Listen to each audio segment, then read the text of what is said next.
Hello guys, magandang araw sa inyo. So for this video naman po, mag-start muna tayo doon sa comment na tinatanong doon sa dati kong video sa YouTube. Kaya pakita ko sa inyo.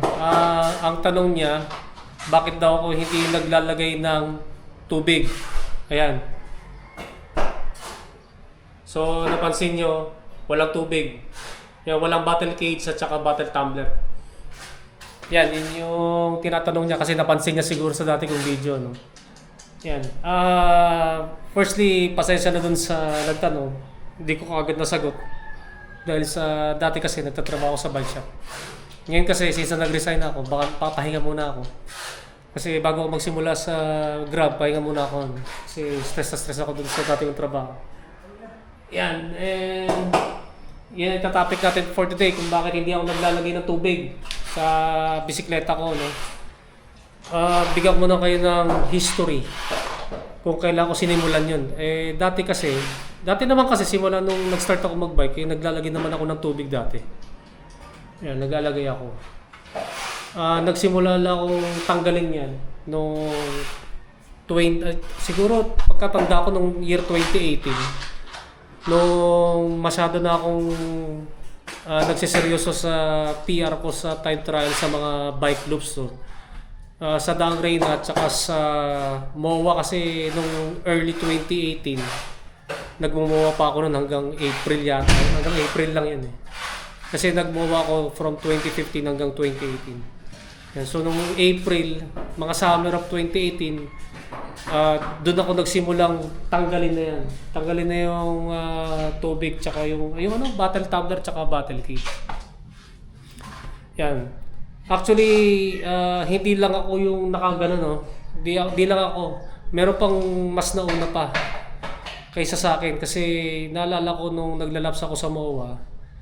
Meron doon nagbabike na naka-road bike na ina-alias ang alias sa kanya alias Cactus Man. Cactus Man. Cactus Man daw siya. Kasi nung naglalaps ako sa MOA, pag nakikita ko siya, wala kang tubig. Kaya pala tinawag siyang Cactus Man. Yun nga, di siya, katulad ng ginawa ko ngayon, yun. Doon siya yung parang alam kong pioneer eh. Na gumawa nun eh, na hindi naglalagay ng tubig doon sa bisikleta niya. Yan. Pero hindi ko naman kagad ginaya yun eh. Unang-una nga, ang unang impression ko, namangha ako sa kanya kasi sabi ko, mahirap yung ginagawa niya. Mahirap yung ginagawa niya. Na nag-iensayo siya tapos walang tubig. Yan, kasi nung time na yun, uminom pa ako ng tubig eh. Doon sa mga ensayo ko dati sa MOA at saka sa Dang Rain na. Yan, wala pang Bermosa dati.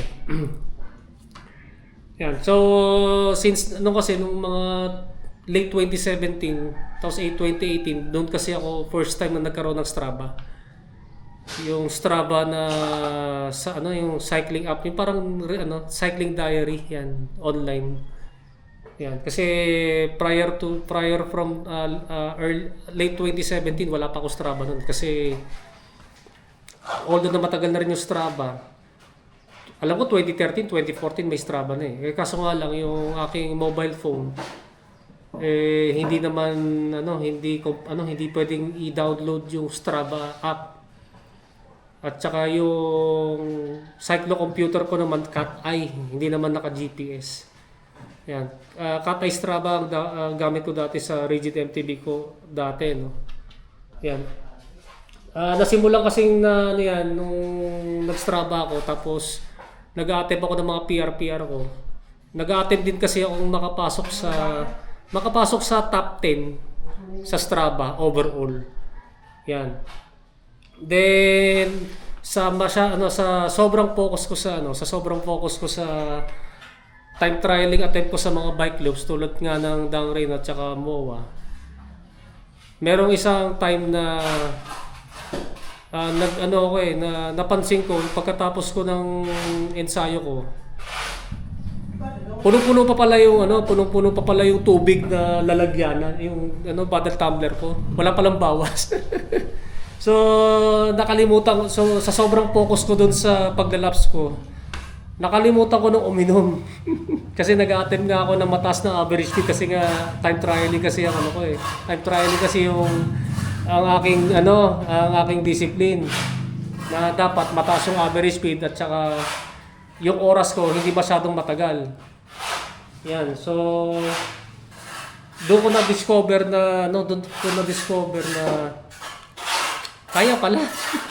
Kaya pala mag-laps o mag-ensayo sa mga bike loops na ine-ensayoan ko dati na walang tubig.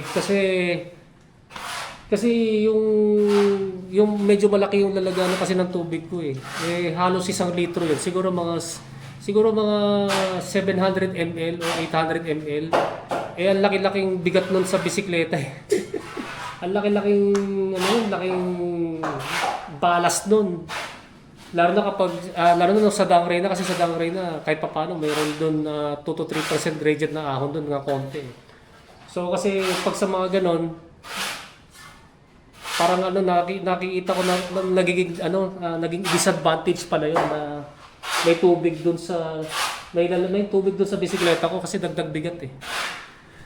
At saka based dun sa napanood ko sa hindi ko alam kung sa GCN ba yun o dun sa Cycling Weekly na kapag meron kasing tubig dito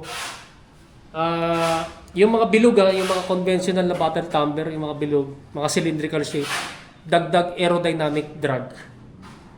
Ayan, dagdag aerodynamic drag. Kaya doon ako nag-decide na i-ditch ko na yung tanggalin ko na yung bottle tumbler. Kasi nga dalawa ang reason. Main reason, dalawa. Para mas magaan yung bisikleta at mas aerodynamic. Although na meron namang mga bottle tumbler na yung aero type na nakita ko dati yun eh. Sa mga nagta-time trial sa yung sa tour sa Europe. Kaso nga lang pag naglagay kasi ng tubig, madadagdag naman yung timbang. So bibigat. So doon ako nag-decide noong 2018 na tanggalin. Kasi kaya naman pala eh. Kaya naman palang mag-ensayo na hindi umiinom ng tubig. Yan, doon nagsimula. Hanggang ngayon ginagawa ko pa rin. Nung nagpo-post ako sa mga Facebook, dati pa 2018, may nagsasabi na delikado daw. Para sa akin hindi. Pero wag yung gayahin yun ha. Huwag niyo gayahin yung ginagawa ko na hindi ako nagtutubig, para sa akin lang yun. Kasi kasi parang siguro na misunderstood nila yung post ko kasi umiinom naman pa rin ako ng tubig. Umiinom pa rin. Pero umiinom ako ng tubig before ako umalis. Yan, before ako umalis ng bahay papunta dun sa bike loop na iniensayuan ko, umiinom na ako ng tubig.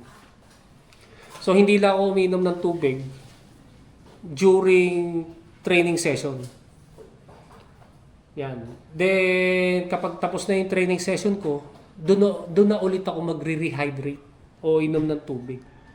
Yan. So, di naman ibig sabihin na wala akong dalang tubig buong araw, hindi na ako uminom ng tubig.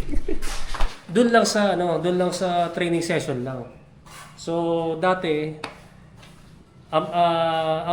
dati ang kaya ko lang mga 20 km sa Dangray na. So mahigit 30 minutes 'yun. Hanggang sa na-stretch ko na 'yon. Umabot ng mga 40 km. Pero ang pinakamatagal ko na nag-PR attempt sa Dangray na walang bottle tumbler, yung walang tubig yung bisikleta ko. Noong 2022 mga 2022 ng May 1, 104 kilometers sa Dangray na. Nag-KOM attempt ako at nakuha ko naman yung KOM na yun before na nagpa-time trial yung Direyna. Yan dati yung Direyna kasi sa time trial ng Direyna, team effort yun eh. Kaya medyo natabunan na wala na yung KOM ko kasi team effort kasi dun eh. Kasi yung ginawa kong KOM dati sa Dangray na ng 100 kilometers, mag-isa lang yun. Mag-isa lang ako noon. Wala akong tinutukan kahit sino. Yan. So, sa span ng 100 kilometers ang maximum ko na hindi umiinom ng tubig during nagra-ride ako. Kahit nung kami ni Nelvin nung nag-Mount Arayat kami, mahigit 100 kilometers din yun. Hindi kami nagdala ng tubig kasi si Nelvin kaya na rin niya dati. Yan. Pero pag pag La Union, kapag sa La Union na mga 300 kilometers, hindi na pa pwede yun. Kailangan ko na mag-stopover para mag-rehydrate at saka mag-refuel na rin. So may limit naman yan. Sa akin, ang limit ko mga 100 kilometers. O mga 101, 104, ganyan. Yan, nasagot ko na yung tanong ni Idol. Yan. Tsaka dagdag ko lang, nung nag-crit naman ako sa Dangray na, advantageous yung hindi ka masyadong uhawin. Kasi naalala ko nung may ka-breakaway ako dati sa crit kalaban ko. Kasi yung crit mas maikli yun eh. Since na kaya kong hindi uminom ng tubig ng mga 30 minutes, 1 oras, nung time na yon. Yung isang ka-breakaway ko kasi, hindi ko naman kakampi. Uminom ng tubig. Habang uminom ng tubig, inatake ko. Habang uminom siya ng tubig. So, yun, may tactical advantage kasi yung ganun kapag sa criterium. Yan, yun ang additional. Yan, so ulitin ko lang para sa akin to. Hindi ko recommended yan. Hindi ko recommended sa iba yan. Bahala na kayo kung gagayahin yung ginagawa ko o hindi. Basta di ko nire-recommend yun. Yan, hanggang dito lang sa maraming salamat sa inyong panonood. And don't forget to subscribe na aking YouTube channel. Pakiclick na lang yung bell notification button para matotally notify kayo. Yan guys, maraming salamat sa inyo and rise po sa inyo.